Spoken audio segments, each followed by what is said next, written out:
In diesem Video sprechen wir über den Ich-Laut im Deutschen und lernen dessen richtige Aussprache.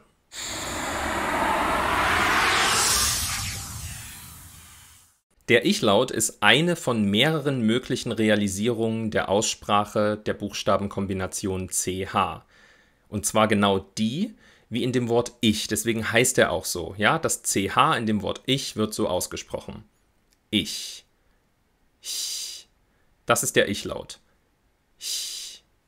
In vielen Sprachen gibt es diesen Laut nicht, beziehungsweise CH wird ganz anders ausgesprochen. In den slawischen Sprachen zum Beispiel wird CH mit einem härteren Konsonanten ausgesprochen. Das klingt aber ganz anders als der für slawische Sprachen typische Laut entsteht weiter hinten im Mund, der Ich-Laut im Deutschen entsteht weiter vorn. Charakteristisch und wichtig ist dieses Reibegeräusch. Der Ich-Laut ist die stimmlose Variante des J-Lautes, J.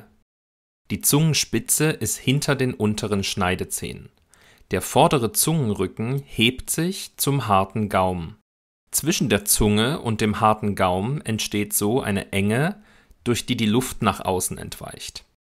Schauen wir uns doch mal einige Wörter mit dem Ich-Laut in Zeitlupe an. Ich. Der Mund öffnet sich nur wenig, die Lippen sind ein bisschen breit, relativ locker. Die Zungen- und Lippenposition des kurzen I-Vokals E ist genau wie beim Ich-Laut. Deshalb empfiehlt es sich auch, mit diesem Wort anzufangen zu üben, beziehungsweise mit anderen Wörtern, bei denen der Ich-Laut nach einem I-Vokal gesprochen wird. Was man hier aber auch gut sieht, ist, dass die Zähne beim Ich-Laut wesentlich näher zusammen sind als beim I-Vokal. Sie liegen allerdings nicht aufeinander. Schlecht. Der Mund ist hier beim kurzen E-Vokal etwas weiter geöffnet, sodass man hier noch deutlicher sehen kann, wie er sich für den Ich-Laut fast schließt, sodass also die oberen und unteren Zähne wieder nah beieinander sind. Die Zungenposition ändert sich bei dem Übergang vom kurzen E-Vokal zum Ich-Laut aber nicht. Man hebt einfach den Unterkiefer wieder an, damit sich eben die Zähne näher kommen. Richtig aufeinander liegen sie dann erst beim T-Laut. Das muss aber nicht sein, den T-Laut kann man auch mit einem kleinen Abstand zwischen den oberen und unteren Zähnen aussprechen. Das ist sprecherabhängig. Küche.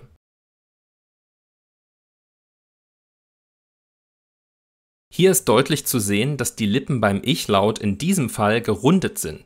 Das liegt an dem mit gerundeten Lippen auszusprechenden Ü-Vokal in diesem Wort. Diese Lippenrundung bleibt beim Ich-Laut eben erhalten. Der vordere Zungenrücken ist beim Ü-Vokal noch nicht ganz weit oben am harten Gaumen. Für den Ich-Laut muss man ihn also noch ein Stückchen anheben. Die oberen und unteren Zähne sind natürlich wieder nah beieinander. Euch. Auch hier sind die Lippen beim Ich-Laut noch leicht gerundet, wegen des vorangegangenen Eu-Diphthongs. Und man sieht auch hier wieder, dass die Zähne natürlich wieder nah beieinander sind. Weil der Ich-Laut eben vorn entsteht, spricht man CH als Ich-Laut auch immer dann, wenn es nach einem Vorderzungenvokal kommt, also nach einem Vokal, der auch vorne entsteht.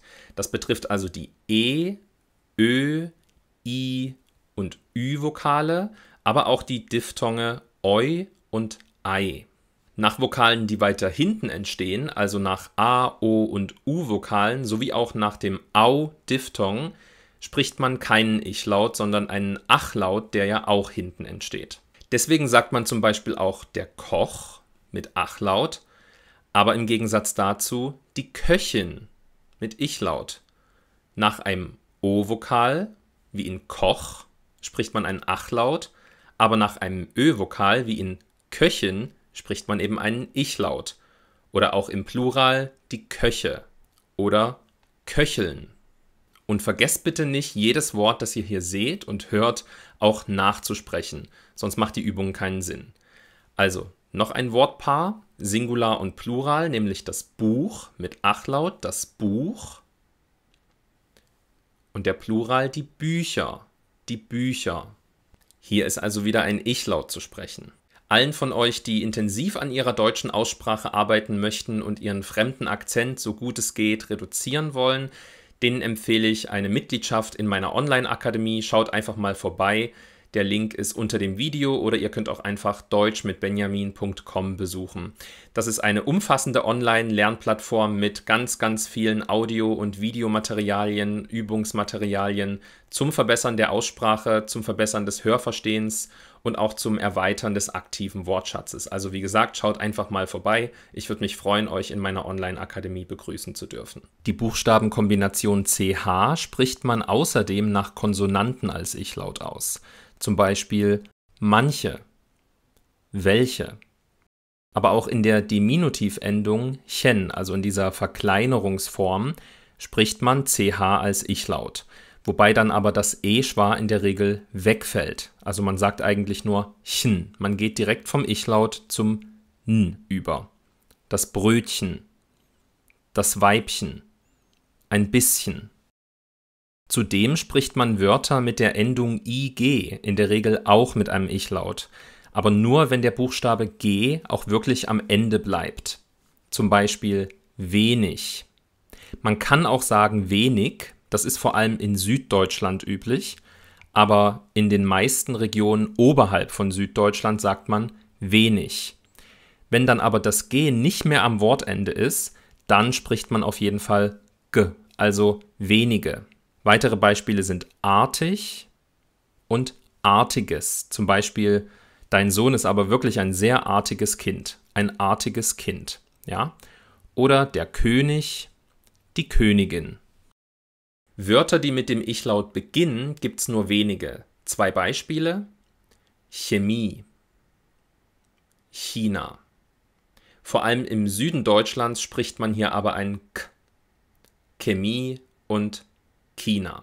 Wenn euch das Video geholfen hat, eure Aussprache des Ich-Lautes zu verbessern, dann gebt ihm doch bitte einen Daumen nach oben und abonniert meinen Kanal mit Benachrichtigungen.